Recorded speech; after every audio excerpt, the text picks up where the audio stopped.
All of you. मैं Ranjeet Singh Gurugram teacher training college Chak 5 Bilam Shri Vijaynagar के YouTube channel में आप सभी का स्वागत करता हूं। अपने विज्ञान का जो शिक्षण विषय है जीव विज्ञान बायोलॉजी, उसका अध्ययन कर रहे थे।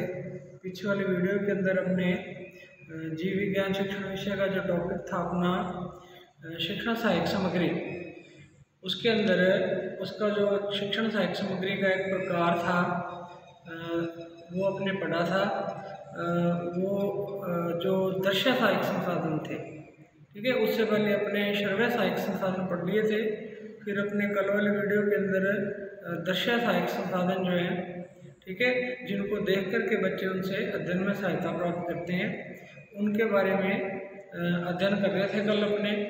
तो कल वाली वीडियो के अंदर दृश्य सहायक संसाधन जो थे उनका अपने कुछ साधनों का अध्ययन कर लिया था, ठीक है।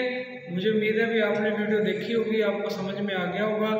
फिर भी किसी को कोई प्रॉब्लम हो तो आप कमेंट बॉक्स में जाकर कमेंट करके पूछ सकते हैं।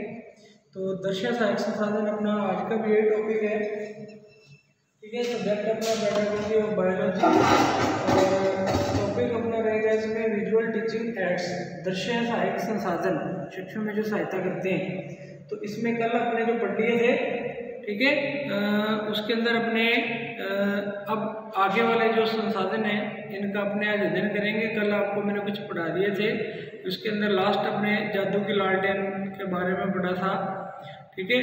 तो अब अपने जो कल रह गए थे वो शुरू कर रहे हैं। तो दृश्य सहायक संसाधनों में आज अपना पहला रहेगा फ्लैनर बोर्ड, ठीक है। फ्लैनर बोर्ड जो है इसके बारे में ये सहायता करता है बच्चों की शिक्षण के अंदर दृश्य सहायक संसाधन के रूप में।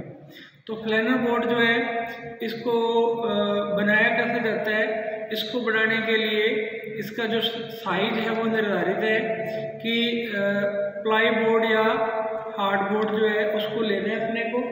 प्लाई बोर्ड या हार्ड बोर्ड का जो साइज है वो अपने को रखना है 36 × 45, 36 इंच और 45 इंच। इस साइज का अपने को प्लाई बोर्ड लेना है या हार्ड बोर्ड लेना है, ठीक है। और इतने ही साइज का अपने को इसके ऊपर फ्लैनल या खादी का कपड़ा लेना है। फ्लैनल का मिलता है या खादी का मिलता है, दोनों में से कोई भी अपने उतने ही साइज का कपड़ा लेना है। उस कपड़े को लोहे के या लकड़ी के फ्रेम के ऊपर कस करके अपने ये बोर्ड तैयार करेंगे, फ्लैनल बोर्ड, ठीक है। पहले प्लाई बोर्ड या हार्ड बोर्ड लेना है इस साइज का 36 × 45, फिर अपने फ्लैनल या खादी का कपड़ा लेने, उसको लकड़ी के फ्रेम के ऊपर कस करके प्लाई बोर्ड के ऊपर, तो अपने जो तैयार करेंगे संरचना वो फ्लैनल बोर्ड होगा, ठीक है। अब फ्लैनल बोर्ड जो है इसके अंदर फिर जो चित्र है, ठीक है, जो अपने दर्शाने हैं उनके एक साइड में रेगमाल की पट्टियाँ लगाई जाती हैं। रेगमाल की जो पट्टियाँ होती हैं, रेगमाल पता होगा आपको।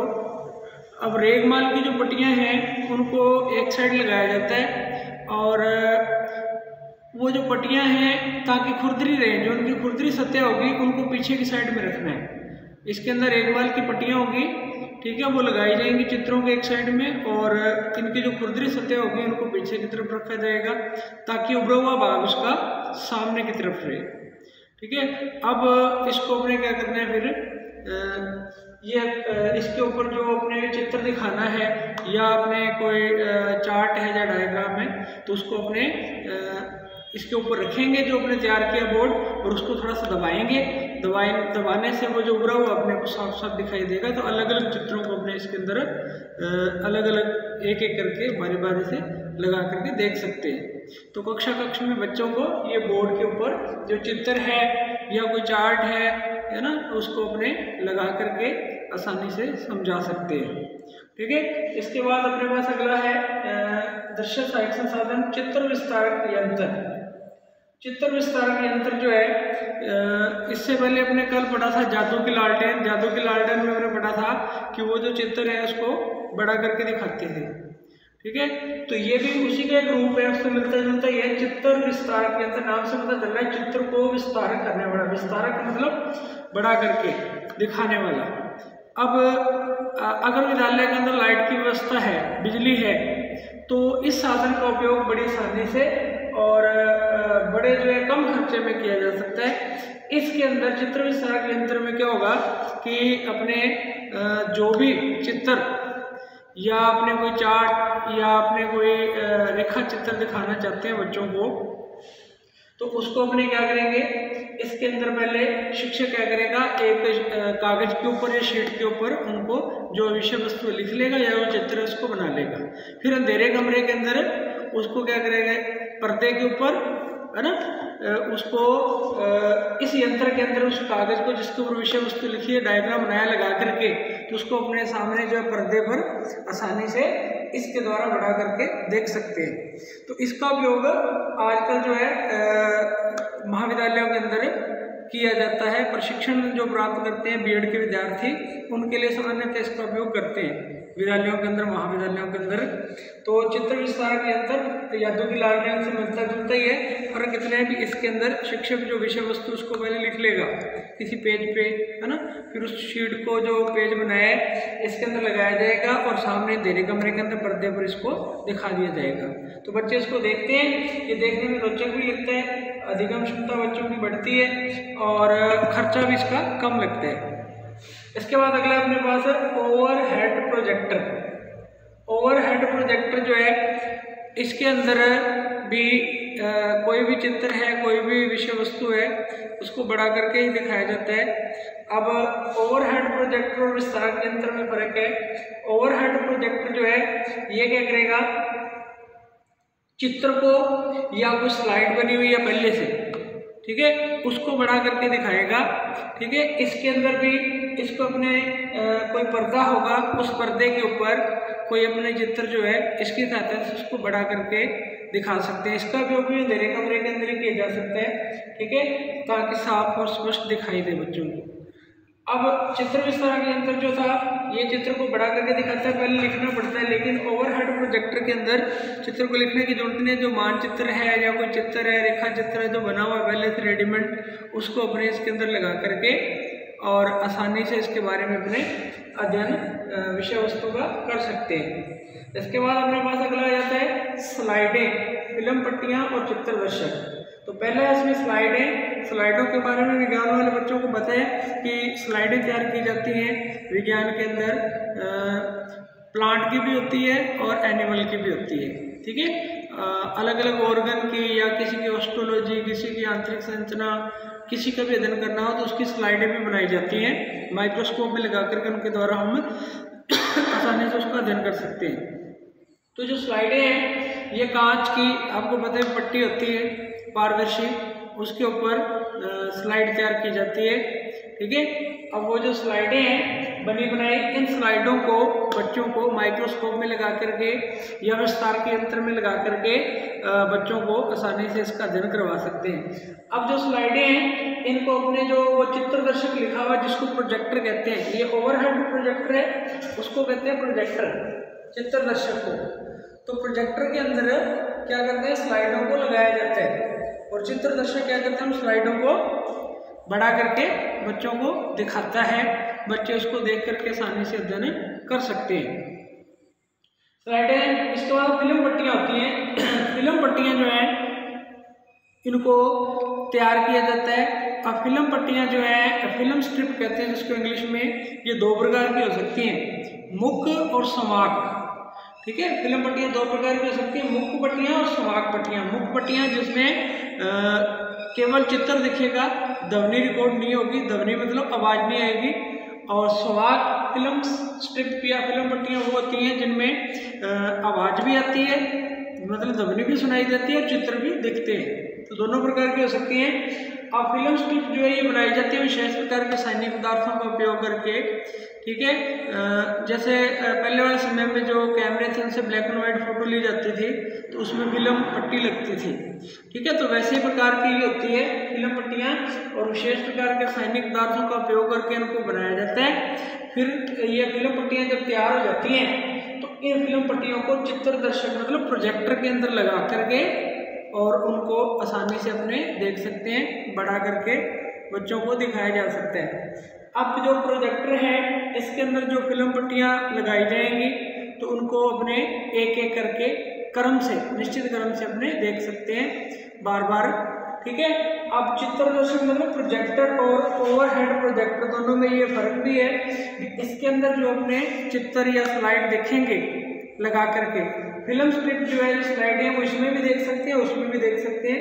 इसमें जब देखेंगे तो इसमें एक निश्चित क्रम में नहीं होगा, ठीक है ना, अपने अलग अलग चित्रों को एक एक करके लगा के इसमें देखा जा सकता है। लेकिन चित्रदर्शक के अंदर स्लाइडें निश्चित क्रम में अपने देख सकते हैं और बार बार उनका अपने जो है अवलोकन कर सकते हैं। तो चित्रदर्शक का उपयोग फिल्म पट्टियां देखने में भी कर सकते हैं, स्लाइडों को देखने में भी कर सकते हैं। ठीक है। और फिल्म पट्टियां विशेष प्रकार के सैनिक पदार्थ से बनाई जाती है, इनका उपयोग बार बार किया जा सकता है। स्लाइडों का उपयोग भी बार बार किया जा सकता है, यह पारदर्शी कांच के ऊपर बनाई जाती है। ठीक है। और चित्रदर्शक की सहायता से मुख्यतः फिल्म पट्टियों को देखा जाता है। स्लाइडों को देखने के लिए मुख्यतः पहले माइक्रोस्कोप का उपयोग किया जाता था। अगर बड़े पर्दे पे अपने देखने हैं स्लाइडों को तो अपने चित्रदर्शक के अंदर देख सकते हैं। जैसे मोबाइल के अंदर अपने जो फोटो होती हैं उनको अगर अपने क्रम से देखना हो सभी को तो स्लाइड शो के अंदर लगा करके अपने छोड़ देते हैं, तो एक के बाद एक अपने आप चलती रहती है स्क्रीन के ऊपर मोबाइल के अंदर भी। ठीक है। तो वो इसी का उदाहरण है। तो वो स्लाइड शो के अंदर आ जाता है, स्लाइड शो हो रही है मतलब एक के बाद एक के बाद अपने आप भी चलती रहती है। तो ये दृश्य सहायक संसाधनों में तीनों जिनका उपयोग बच्चे जो है देख करके अपने अध्ययन में इसकी सहायता प्राप्त करते हैं। इसके बाद अपने पास आ जाता है चलचित्र। चलचित्र आपको पता है, बताने की जरूरत नहीं, जिसको सिनेमा भी कहते हैं, अपने थिएटर कहते हैं। अब चलचित्र में भी पहले क्या था, मुख था, मुख चलचित्र था। मुख चलचित्र का मतलब पहले जो स्टार्टिंग के अंदर तैयार की गई थी फिल्में वगैरह या जो शिक्षण सामग्री, तो वो मुख थी, उसमें ध्वनि नहीं थी, आवाज नहीं थी। ठीक है ना, चलते हुए दिखाई देते थे चित्र। ठीक है। अब चलते हुए चित्र दिखाई देते हैं इसमें, इसीलिए इसका नाम लिखा हुआ चलचित्र। चल का मतलब चलते हुए चित्र, मतलब इसमें जो विषय वस्तु है या जो बनाई गई है जिस के ऊपर फिल्म है वो वस्तु इसके अंदर चलती हुई अपने को दिखाई देती है। अब चलचित्र के अंदर अपने किसी भी विषय वस्तु को, जैसे थिएटर होता है, थिएटर के अंदर अपने कोई भी विषय वस्तु है या कोई सामाजिक घटना है या कोई सांस्कृतिक प्रोग्राम है, उसको अपने आसानी से बच्चों को दिखा सकते हैं, जो उनके शिक्षण विषय से संबंधित भी हो सकता है। तो कुछ सामाजिक घटनाएं हैं जो शिक्षण विषय से संबंधित हैं, उनको अपने सिनेमा के अंदर, चलचित्र के अंदर बच्चों को दिखा करके आसानी से बच्चों को उसके बारे में समझा सकते हैं, पढ़ा सकते हैं। तो चलचित्र के अंदर जैसे एड्स भी चलती हैं, है ना, बीच बीच में ऐड आती हैं, तो वो जो ऐड है वो बार बार चलती हैं, अपने आप आती रहती हैं। तो जैसे प्रोजेक्टर के अंदर चित्रदर्शक के अंदर चलती है। तो इसका उपयोग मतलब कहने का चलचित्र का उपयोग बच्चों को दृश्य सहायक सामग्री के रूप में शिक्षण के अंदर कर सकते हैं। इसके बाद हमारा आ जाता है ट्रांसपेरेंसीज। ये भी एक प्रकार का दृश्य सहायक संसाधन है शिक्षण के अंदर। अब ट्रांसपेरेंसीज में होता क्या है, इसके अंदर क्या होता है कि पारदर्शी शीट ली जाती है। ट्रांसपेरेंट शीट लेंगे अपने। ट्रांसपेरेंट शीट का मतलब ऐसी शीट जैसे जो कांच है, ऐसा कांच जिसके आर पार देखा जा सकता हो, उसको ट्रांसपेरेंट शीट कहते हैं। तो ट्रांसपेरेंट शीट लेनी है मतलब ऐसी शीट लेनी है जिसके आर पार आसानी से देखा जा सकता है। अब ये ट्रांसपेरेंट शीट लेंगे अपने, इसके ऊपर या तो कोई चित्र बना लेंगे जो चित्र अपने बच्चों को दिखाना चाहते हैं, या अपने विषय वस्तु लिख लेंगे जिस विषय वस्तु के बारे में बच्चों को अपने अध्ययन करवाना है। ठीक है। तो फिर क्या होगा, उसको अपने देखेंगे किसकी सहायता से, ओवरहेड प्रोजेक्टर की सहायता से। जो हमने विषय पढ़ लिया, इस ओवरहेड प्रोजेक्टर के अंदर ट्रांसपेरेंसी लगा देंगे। ट्रांसपेरेंसी कैसे है, विशेष प्रकार की पारदर्शी शीट के ऊपर चित्र या विषय वस्तु लिख करके बनाई गई जो है ना, वो ट्रांसपेरेंसी है। अब इस ट्रांसपेरेंसी को लगाएंगे ओवरहेड प्रोजेक्टर के अंदर और अपने को ये दिखाई देगा जो चित्र अपने बनाया था, जो विषय वस्तु अपने जो लिखी थी। तो बच्चों को ये पारदर्शी शीट के ऊपर चित्र या विषय वस्तु लिख करके ओवरहेड प्रोजेक्टर में लगा करके उसका आसानी से अपने अध्ययन करवा सकते हैं, उसके बारे में भी बता सकते हैं। तो ये अपने जो है दृश्य सहायक संसाधन अपने पढ़ रहे थे। ठीक है। तो अपने दृश्य सहायक संसाधन जो है लगभग कंप्लीट हो चुके हैं। आपको एक बार मैं कंप्लीट बता देता हूँ। कल अपने दृश्य सहायक संसाधन शुरू किए थे, उसके अंदर कल अपने कुछ पढ़े थे, जैसे उसमें अपने एक वास्तविक वस्तुओं के बारे में पढ़ा था कि वास्तविक वस्तुएं कक्षा में बच्चों को दिखा करके वो उनसे जो है अध्ययन करवाया जा सकता है। इसके बाद अपने पढ़ा था चार्ट, चित्र, रेखा चित्र, ये भी दर्शन सहायक संसाधनों में थे। इनके द्वारा भी बच्चों को अधिगम में अपने उनकी सहायता प्राप्त कर सकते हैं। फिर मानचित्र के बारे में पढ़ा था अपने, मानचित्र का उपयोग भी कक्षा के अंदर दर्शन सहायक संसाधन के रूप में बच्चों को शिक्षण के दौरान अपने कर सकते हैं। इसके बाद हमने मॉडल के बारे में पढ़ा था। मॉडल जो है जैसी कोई वस्तु है उसको हूबहू वैसे का वैसा प्रतिरूप या मॉडल कक्षा में ला करके भी बच्चों को उसके बारे में अपने बता सकते हैं। इसके बाद अपने जादू की लालटेन के बारे में पढ़ा था कल, ठीक है। जादू की लालटेन में बताया था भी वो जो वस्तु को बड़ा करके दिखाती है और दर्शन सहायक संसाधन है। उसके बाद अपने आज ये शुरू किया था ब्लेंडर बोर्ड के बारे में बता दिया आपको मैंने, चित्र विस्तारक यंत्र के बारे में बता दिया, ओवरहेड प्रोजेक्टर हो गया, स्लाइडें होगी, फिल्म पट्टियां हो गई, चित्र दर्शक और प्रोजेक्टर हो गया, चलचित्र मतलब थिएटर सिनेमा हो गया और ट्रांसपेरेंसी हो गया। तो ये दर्शन सहायक संसाधन है जिनमें बच्चे अपनी जो दर्शन मतलब देखने से संबंधित ज्ञान इंद्रियां हैं, आंख जिसको अपने कहते हैं, उसका उपयोग इन संसाधनों का उपयोग करने में ज़्यादा होता है। तो इसके अंदर ये स्लाइडें, फिल्म पट्टियाँ, चित्र दर्शक, चलचित्र, ट्रांसपेरेंसी, ये सारे जो है दर्शन सहायक संसाधन थे जो अपने अध्ययन किए।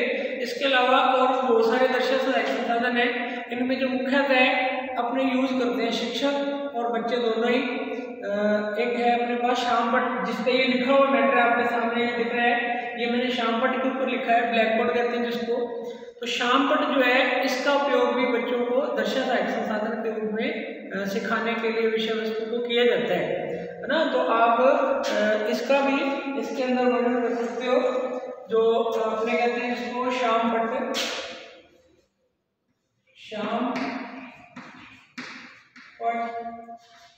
ठीक है। तो ये भी एक प्रकार का क्या है, दर्शन सहायक संसाधन है। इसमें जो लिखी हुई विषय वस्तु है उसको बच्चे देखते हैं और उसके बारे में अध्ययन करते हैं। तो मुझे उम्मीद है कि आपको दर्शन सहायक संसाधन समझ आ गए होंगे। तो अपने शिक्षण सहायक सामग्री पढ़ रहे थे, उसमें 2 पॉइंट कर लिए, अपने 2 वर्गीकरण पढ़ रहे हैं। पहला वर्गीकरण पढ़ा था श्रव्य सहायक संसाधन, श्रव्य सहायक संसाधन के बारे में हमने पढ़ा। फिर दूसरा पढ़ा अपने दर्शन सहायक संसाधन, दर्शन सहायक संसाधन के बारे में हमने पढ़ लिया। तो कल अपने इसका जो वर्गीकरण का तीसरा प्रकार है श्रव्य दर्शन सहायक संसाधन, उसके बारे में अध्ययन करेंगे। तो आज वाली वीडियो में इतना ही है, आप इसको अच्छे से देख लेना। किसी को कोई समस्या है तो कमेंट बॉक्स में जाके आप पूछ सकते हैं। Thank you.